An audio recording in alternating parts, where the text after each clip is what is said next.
নমস্কার রানীগঞ্জবাসী। আমি আপনাদের কথা দিয়েছিলাম যে বিগত 15 বছরে টিএমসি যে দুর্নীতিগুলো এক একটা করে আপনাদের সামনে রাখে। যে দুর্নীতিগুলো হয় সেটা এক একটা মানুষের ভোগ যে হয়, মানুষ যখন কষ্ট পায় সেই দুর্নীতিগুলো তখন সামনে আসে। তারই একটা উদাহরণ দিয়ে আজকে আপনাদের সামনে আমি এসেছি বলার জন্য। 15টা বছর আমি যদি রানীগঞ্জ আসানসোলের এএমসিটাকে ধরি, 15টা বছর যে দুর্নীতি হয়েছে সে দুর্নীতিগুলো শুনলে লোকে কানে আঙুল দেয় যে আর কত নিচে মানুষ নামতে পারে। একটা উদাহরণ আমি দিচ্ছি। আপনারা জানেন যে পৌরসভা মানে হচ্ছে পরিষেবা, আর এরা যখন কর্পোরেশন করলো, কর্পোরেশনটা কেরকম হয়ে গেল?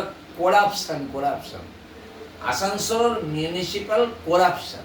কেন বলছে না? আমি এটাতে ভুক্তভোগী। মানে আমি যেহেতু ভারতীয় জনতা পার্টির সঙ্গে যুক্ত আছি, রাজনীতি তো সবাই করতে পারে, সেই দৃষ্টিকোণ দিয়ে দেখবেন না। তো আমার কাছে ওই ভদ্রলোকেরা তাদের জীবনের কথাগুলো বলতো যে দেখুন কিভাবে আমাদের সঙ্গে দুর্ব্যবহার চলছে, কিরকমভাবে অবিচার চলছে। অবিচারটা কি এবারে কিন্তু বল, যে ভদ্রলোককে নামটা আমি ডিসক্লোজ করতে চাইছি না, ধরুন সেই ভদ্রলোকের নাম হচ্ছে এস। এই এস ব্যক্তি তার রানীগঞ্জ শহরের পিএন মালিয়া রোডের কাছে 8.5 কাঠা পৈতৃক সম্পত্তি ছিল। সেই পৈতৃক সম্পত্তি কত কোনো গোয়ালা এসে জবরদখল করে ওখানে বিজনেস করতে থাকে। তো এই মানবিকতার খাতির কিছু বলতো না, তখন ভাবতো এরা গরিব লোক, দুটি খাচ্ছে, এমনি নেগলিজেন্সি করে গেছে। হঠাৎ ওরা কি বলতে লাগলো যে না, এখানকার মালিক আপনি নন।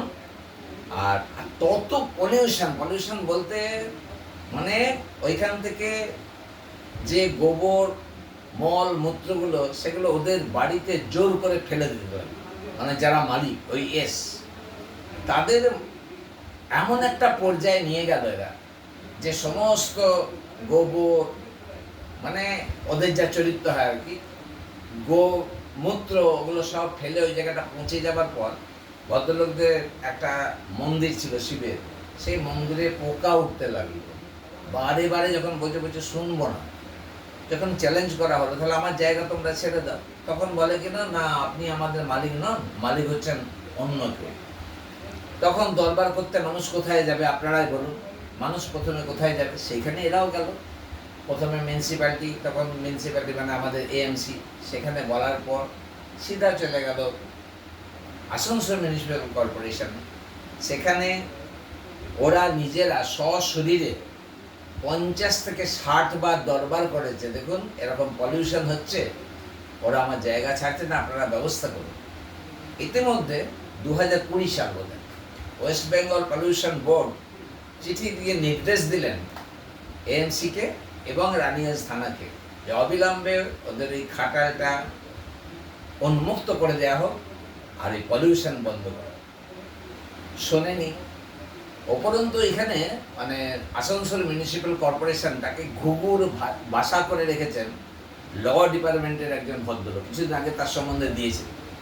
মানে আমি পর্যন্ত সেখানে যখন সাক্ষাৎ করতে গেছি, ওখানে বলছেন আমি তো বিধান উপাধ্যায়, যিনি পাস্ট হয়ে গেছেন, চলে গেছেন, তিনি বলছেন আমি তো এই বিষয়ে কিছু জানি না। মানে ওনাকে না জানিয়ে ওইখানে একটা রাজত্ব কায়েম করেছিলেন, এখনো করে আছেন। যদি বিদায় হয়েছেন তো মানুষ তো বাঁচবে যে হ্যাঁ বিদায় হয়েছে, বিদায় হবে। আমি একটা লিখেছিলাম যে আপনি যদি না যান এবারে কিন্তু আপনাকে ওই এগ থেরাপি যদি জনগণ দেয় তখন কিন্তু কারোকে দোষারোপ করবেন না।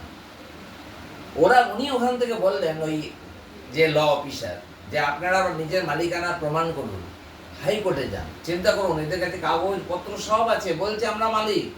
আর এখানে মালিক কি? আপনাকে বলা হয়েছে, পলিউশন বোর্ড পর্যন্ত বলেছে এরাই মালিক, ওখান থেকে ওইটাকে উঠিয়ে দিন। শোনেনি। তো এরা হাইকোর্টে গেল। হাইকোর্টে যাবার পর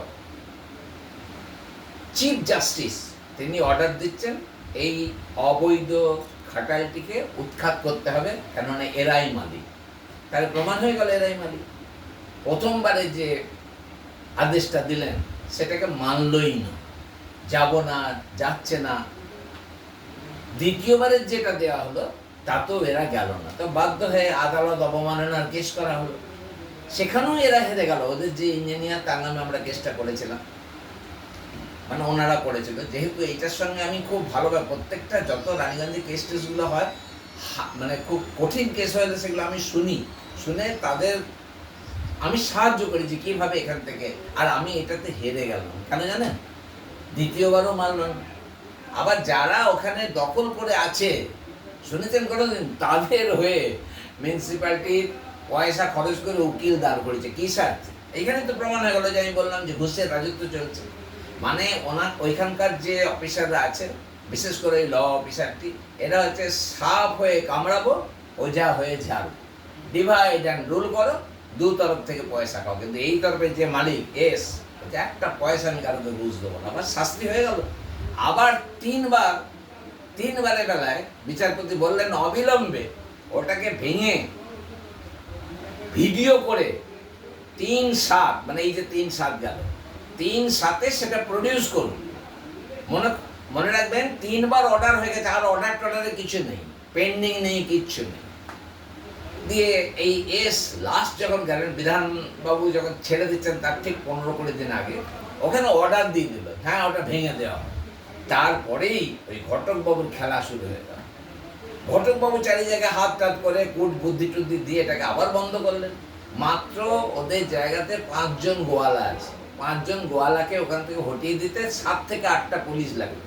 কিন্তু রানীগঞ্জ থানার ওসি যিনি আছেন, যিনি ষড়যন্ত্রের একজন বলতে হবে আমাকে, তিনি বললেন যে আমার কাছে সাফিসিয়েন্ট পুলিশ নাই, আমি এটা দিতে পারবো না, তাছাড়া আপনাদের তো কেস 3/7 পেন্ডিং আছে।